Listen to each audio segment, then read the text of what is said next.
नमस्कार दोस्तों, हर हर महादेव। आप लोन ले रहे हैं, home loan, personal loan, business loan, कोई भी लोन ले रहे हैं, तो आपने आवेदन करा है तो आपको एक ही सवाल माइंड में रहता है कि मेरे को कितना लोन पास होगा और कैसे होगा, क्रेडिट मैनेजर अप्रूवल देता है नहीं देता है, क्या चेक करेगा, एक माइंड में रहता है। तो उसको आसान भाषा में हम लोग समझाते हैं और समझाता हूँ। इसमें क्या होता है सर, सबसे पहले आपका जो क्रेडिट मैनेजर होता है ना, वो सिर्फ आपको लोन नहीं दे रहा, वो अपने आप को सेव करके चल रहा है कि आप उसका लोन चुका पाओगे नहीं चुका पाओगे, ईएमआई टाइम पे दे पाओगे नहीं दे पाओगे। तो उसी चीज़ को लेके वो लोग आपसे कुछ कंसर्न करते हैं, कुछ पूछते हैं और कुछ अपनी आपकी हिस्ट्री चेक करते हैं। जैसे सिविल हो गया, जैसे मैंने आपको बताया था पिछली वीडियो में सिविल के बारे में, सिविल हिस्ट्री निकालते हैं कि आपने पहले कौन सी कंपनी से लोन था, कितने टाइम बाद आपने ईएमआई करी, कितना टाइम पे गई है, तो वो सब चीज़ देखी जाती है।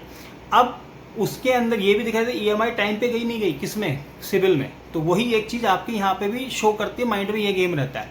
फिर इनकम वेरिफिकेशन होती है कि आपकी सैलरी कितनी आ रही है, जो आपने सैलरी स्लिप दी है वो सही है या नहीं है, आपका फॉर्म 16 और सैलरी दोनों मैच कर रहे हैं नहीं कर रहे हैं। ये बेसिकली हर चीज़ को, अगर आपको किसी को फंड देना है तो आप भी अपने पैसे को सेव करने के लिए सोचोगे। अब सेल्फ एम्प्लॉई है, उसका आईटीआर, जीएसटी रिटर्न हो गया, फाइनेंशियल स्टेटमेंट हो गई, बिजनेस इनकम हो गई, ये सब की जांच होती है कि हाँ ये आ रहा है पैसा, तो मेरा कल को कोई लोन लेता है मेरे से तो मेरा पैसा सेफ है और आ जाएगा।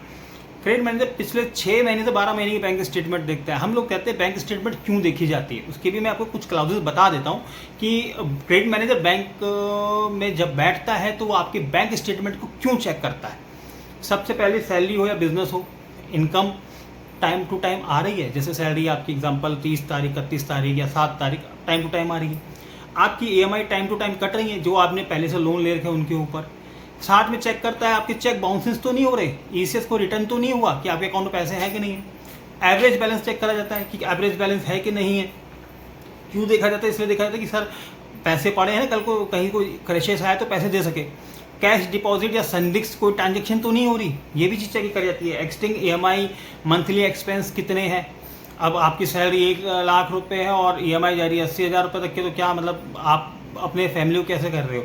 तो वो एक डेबिट टू इनकम रेशियो होता है, वो भी देखा जाता है कि हाँ मंथली इनकम कितनी, जो मैं आपको बता रहा था मंथली इनकम कितनी है, आप ईएमआई कितनी जा रही है, वो सब चीज़ें देखी जा रही है।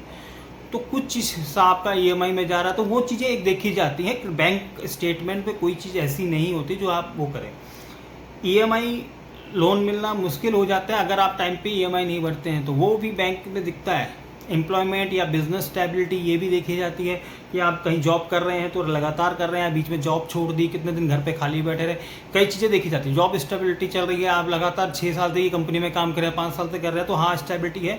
कहीं ज़्यादा बिजनेस कर रहे हैं, बिजनेस की वेंटेज कब से है, बिजनेस का टर्नओवर कितना है, बिजनेस का प्रॉफिटेबल बिजनेस कितना है, आपकी बैलेंस शीट मांगते हैं। बैलेंस शीट के अंदर साफ लिखा रहता है कि इनका सेल कितना है, प्रॉफिट कितना है, डेट कितना है, वो सब लिखा रहता है, तो वो दिख जाता है। अगर आप होम लोन ले रहे हैं तो उसमें प्रॉपर्टी वेरिफिकेशन होती है। लोन अगर प्रॉपर्टी होती है, मतलब लैप ले रहे हैं, या डॉक्यूमेंटेशन लीगल वेरिफिकेशन होता है, वैल्यूएशन चेक करी जाती है कि हाँ ये प्रॉपर्टी की वैल्यू इतनी है कि नहीं है।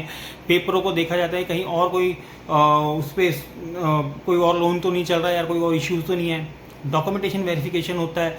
अब डॉक्यूमेंटेशन जो वेरिफिकेशन होता है वो इस तरीके से, जैसे पैन कार्ड, आपका आधार कार्ड, आपका कहते हैं कि इनकम प्रूफ और सिग्नेचर वेरिफिकेशन, बैंक स्टेटमेंट, ये सब वेरिफिकेशन होता है। इसके बाद देते हैं प्रॉपर्टी डॉक्यूमेंट्स। अगर आप होम लोन ले रहे हैं तो प्रॉपर्टी के डॉक्यूमेंट वेरीफाई होते हैं कि ये डॉक्यूमेंट सही है या गलत हैं, तो उस चीज़ को लेके भी होती है। अब लोन रिजेक्ट हो जाते हैं, नॉर्मल से कारण है सर लोन रिजेक्ट होने के, ऐसा नहीं है कि एक ही कारण है, बहुत सारे कारण हैं। जैसे आपका सिविल स्कोर लो है तो बैंक आपका कर सकता है कैंसिल। ईएमआई या चेक बाउंसेस चल रहे हैं, मान लीजिए एक चलता है 6 महीने साल भर में एक बार हो गया तो चलता है। अब रेगुलर इनकम नहीं आ रही तब भी आपका बंद हो जाता है। गलत अधूरे डॉक्यूमेंट दे रहे हैं आप, कोई गलत XYZ आपने कुछ कलाकारी करके भेज दिया किसी ने आपके बिहाफ पे और डॉक्यूमेंटेशन हुआ है तो उसमें होता है। पहले से बहुत अधिक लोन चल रहे हैं आपके, बहुत सारे पहले से लोन चल रहे हैं, कैसे होगा।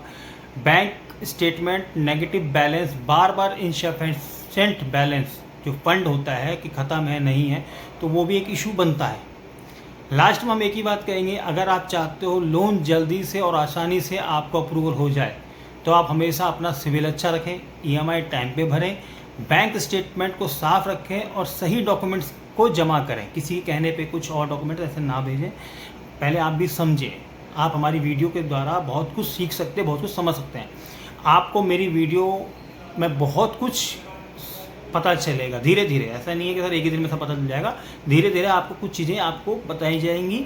और इसमें मैं आपको एक बात और बताऊंगा आगे जाके कि लोन लेने के बाद डिसबर्समेंट में क्या चीज़ फेस करनी पड़ती है, आरसीयू के बारे में, आपके डॉक्यूमेंटेशन कैसे वेरिफिकेशन होते हैं, क्या क्या क्राइटेरियाज होता है, ठीक है। और आपको लास्ट में ये भी बताया जाएगा कि इसके बाद जब आपको फंड मिल जाता है तो आप उसके बाद अगर आपके पास एक्स्ट्रा अमाउंट आ रहा है तो आप उसको किस तरह अपने अकाउंट से लोन अकाउंट में ट्रांसफ़र करके अपनी ईएमआईज़ को छोटा कर सकते हैं, अपने खासकर आरओआई रेट ऑफ इंटरेस्ट को कम कर सकते हैं।